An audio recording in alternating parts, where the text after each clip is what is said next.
What a night. Oh. Hello. Hold on a second. Little hair of the dog. There. Alright. Oh. Well, welcome to second episode of the B-Movie Bunker.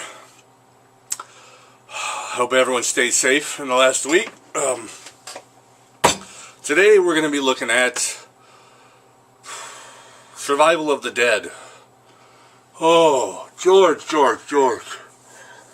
Remember when George Romero used to make good zombie movies? You know, Night of the Living Dead, Dawn of the Dead. I mean, they were the bar that all zombie flicks were based on. I mean, it was measured up to this. If it was this, it was good. And now since then, it's been not good. George, what is it with directors named George who want to destroy a great franchise they had? I mean, oh man. Well, let's just get into the meat of what's wrong with this movie.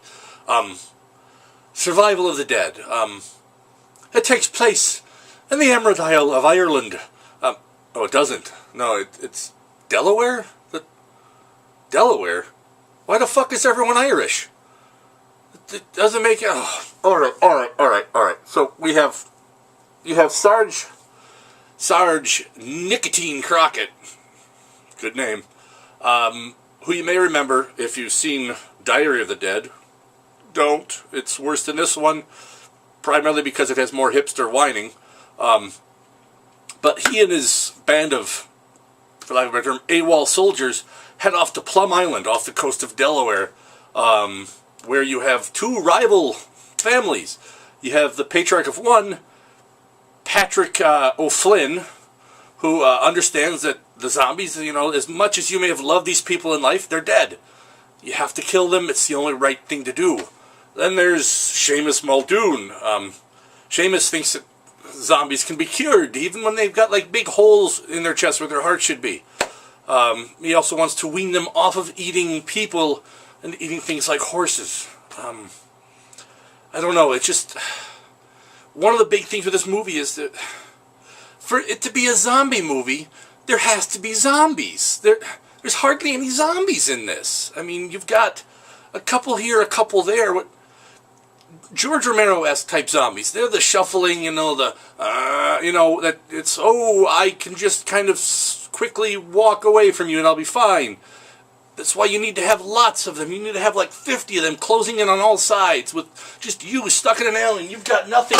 You got nothing but like, a good beating stick. This is all you got. It puts some suspense, maybe someone's going to die here. The only people who die in this one are the people who are...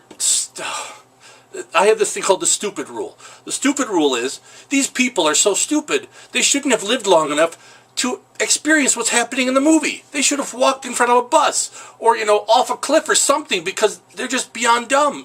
You get like 4 or 5 zombies at a time, and everyone's running around with automatic weapons and big shotguns. It's like no threat. The zombies, they're like the backdrop. It's like, oh yeah, this is a Hatfields versus McCoy's rehash, and there just happens to be some zombies back here, and we may argue about that from time to time, but you need more. It's a disappointing movie on so many levels. There was so much potential. You have this island off the coast. It would have been great for Romero to do, what he used to do. Have some good social commentary. Have, something constructive. Maybe a movie about rebuilding society. Something like that would have been a good story, as well as a zombie flick. But instead, you just get this kind of comical, oh, let's just have a guy over here in bad editing where you've got zombies underwater wearing scuba gear, for crying out loud. It's awful. On a scale of 1 to 10, this one ranks, it's a wet fart in white pants. I mean, at first you think it's not going to be so bad. I mean, how bad can it be?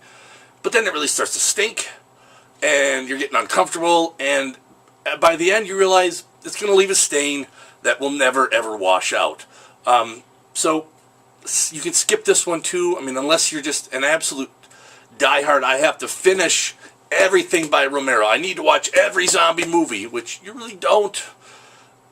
You can skip this one as well. It's really not even worth the time. I mean, the little bit of humor in it is lost in the overall crappiness of the entire film. So that's it for this week. I'd like to apologize to our special guest, Sergeant Hiles. We didn't have time for him tonight. Hopefully next week we'll be able to get him on here. And until then, stay safe out there. Tune in next week. We'll be talking about, I can't remember now, something or other. We'll figure it out.